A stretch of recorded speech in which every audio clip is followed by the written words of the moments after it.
Welcome sa Pinas Showbiz News ngayon. Para sa video natin ngayong araw, meron na naman po tayong fresh at nagbabagong updates patungkol kay Maine Mendoza at kay Alden Richards. Kung tunay mong mahal si Maine Mendoza at Alden Richards at ngayon ka lang nakadalaw, hindi naman kaya ay narigaw sa channel na ito, please po, i-click mo na yung subscribe and bell buttons para lagi kang updated sa mga kaganapan kina Maine at kay Alden. Ang pag-uusapan po natin ngayong araw ay dalawa pong bagay. Ang una po ay yung pambabash po na inaabot ngayon ng PEP Philippines, kung saan si Alden Richards nga po ay umamin ng kanilang status nitong si Catherine Bernardo, kung saan pinagduldulan nga po ni Alden Richards na magkaibigan lamang silang dalawa nitong si Catherine Bernardo. At yung pagkakaibigan nilang yon hindi kinakailangan na isa publiko pa. Dahil magkaibigan lang naman talaga sila eh. Okay? At hindi yun matanggap ng mga netizens, lalong-lalo na ng mga cat den. Bakit daw sinasabi ni Alden Richards yun? At ito naman daw pong Pep, bakit daw ibinabalita pa yung mga ganung bagay? Okay? At hindi rin po mawawala sa pag-uusapan natin, syempre, ng nag-iisang Maine Mendoza. Kung saan si Maine Mendoza nga po, tila baga panlalait.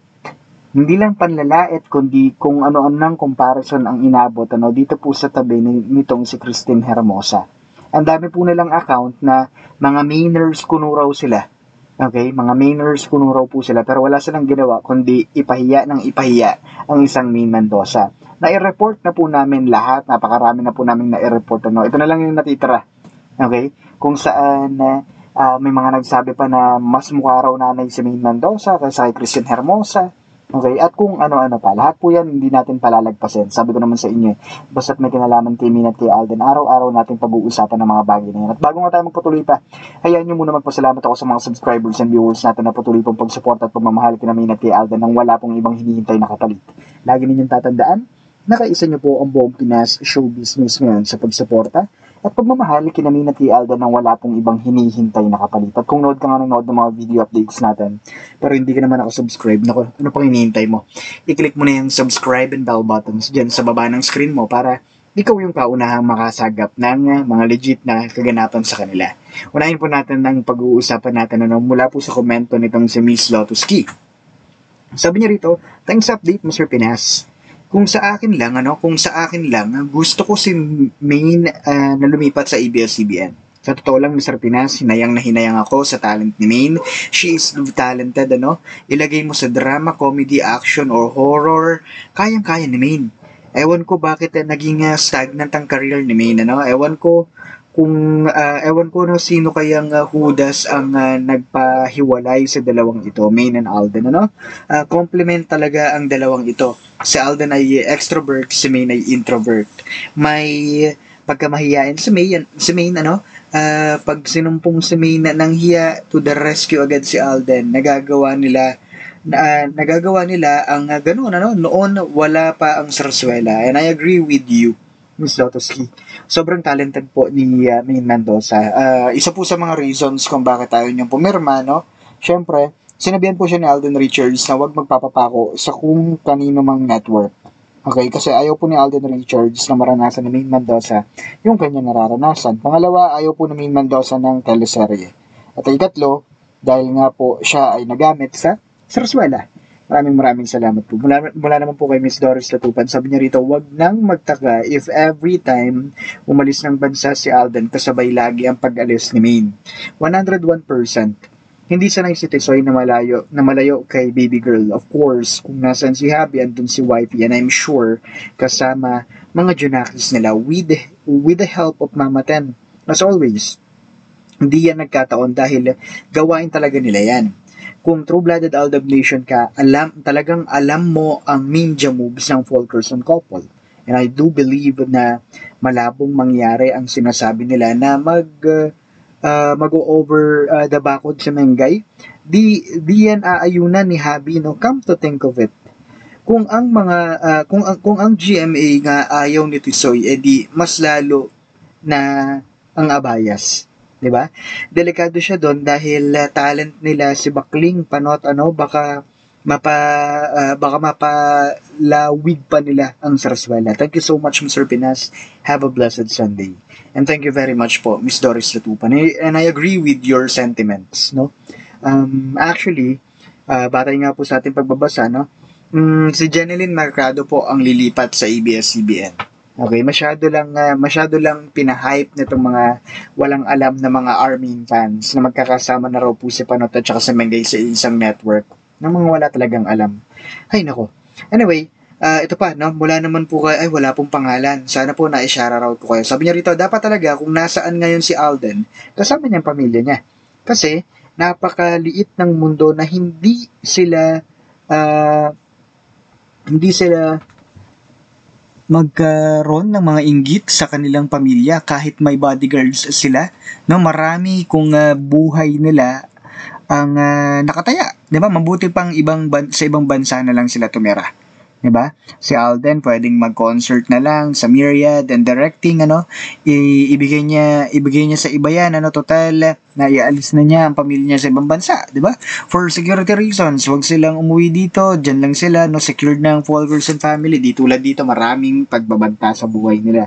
Actually hindi lang po sa buhay kundi sa kanilang mga karera. 'Di ba?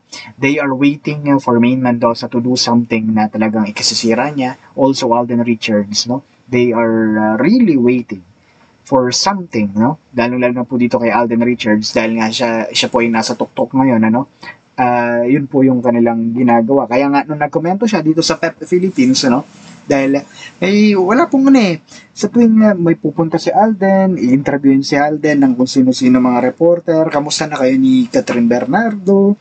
Well, Alden Richards has been, sabihin lang po natin, totally honest, no?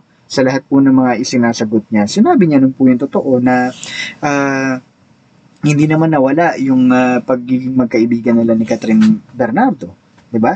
At yun po yung hindi nagustuhan ng mga hindi lang netizens, no? Hindi ito nagustuhan ng Katden. Yung mga nag-invest na po ng kanilang Sarsuela para po sa Katden. Kung saan sinasabi nga po nila, 'di ba? Sinasabi nga po nila na bakit kailangan sabihin ni Alden Richards sa mga ganung bagay. Meron pa naman daw po silang movie nitong si Catherine Bernardo. So anong gusto nilang palabasin? Gusto nila magsinungaling si Alden Richards sa may something kahit wala naman. 'Di ba? Nagpakatotoo lang yung tao. Sinabi niya na magkaibigan lang sila ni Catherine Bernardo. Ngayon, kung ano-ano ng mga pinagsasabi nila kay Alden. Pati yung PEP Philippines, masyado raw nagpo-provoke ng mga questions towards kay Alden Richards na para daw ang isasagot ni Alden Richards ay magkaibigan lang daw sila. 'Di ba? Nagsabi lang naman ng totoo yung isa. So sana wag na lang lait-laitin, Pangalawa, ito pa po yung pangyayari doon, Pangalawa, hindi po nila kayang diktahan ng isang Alden Richards. Sabi ko naman sa inyo, 'di ba? From the very beginning, they are doing this hype para po magawa po nilang mapaingay ito pong tinatawag natin na movie nila na Hello, Love Again. Yun lang naman yun. After po ng movie na yan, wala na pong kasunod. Diba? Totoo naman yun, pala kaibigan sa Alden Richards, kayo lang po nang kayo ang nagbibigay ng motibo. Yes, maraming kinikilig. Siyempre naman, itsura naman ni Catherine at saka itsura ni Alden, diba? Marami rin naman talagang kikiligin doon. Pero the reality is, they are doing such things para po doon, pangalawa natin pag-uusapan ito pong komento na yan, Ang dami pong panlalait ang inabot ng isang Maine Mendoza dito po sa tabi ni Christine Hermosa. Kung saan sinasabi nga nila na mas mukha pa raw pong maraming anak at napabayaan ng sarili, nitong si Maine Mendoza compare kay Christine Hermosa. May mga nagtatanong pa nga raw po na ano raw ba sa pakiramdam, ang makatabi ang isang Christine Hermosa. Kasi daw itong si Christine Hermosa ay hindi daw po halata na may 5 ng anak, na mag-aanim pa nga. Diba? At yun po yung ginagawa nila. Nagkakaroon po ng point of comparison. Ang point of comparison nila ay itong si Christine Hermosa towards Maine Mendoza. So, ang dami pong mga accounts ang talagang Mainers daw po sila. Okay, ibig sabihin, one-sided fans po sila ng isang Maine Mendoza. Mainers daw po sila. Pero hindi nila alam sa pinagagawa po nila, nilalait na po nila ang isang Maine Mendoza. 'Di ba? So, yun po yung sinasabi ko sa inyo. Kaya nga, ang dami na namin na i-report na accounts patungkol po dito. Kasi nga, sabi ko sa inyo, we're not gonna tolerate those things, lalong-lalo na po na ikasisira ng isang Maine Mendoza, lalo na kung maaapektuhan ng isang Maine Mendoza sa kanilang mga pinagsasabi.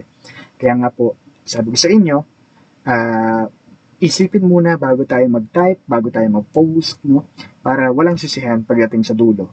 Diba? Sabi ko naman sa inyo, hindi namin nahayaan yung mga ganyan. So muli, ito po ang Pinas Showbiz News ngayon.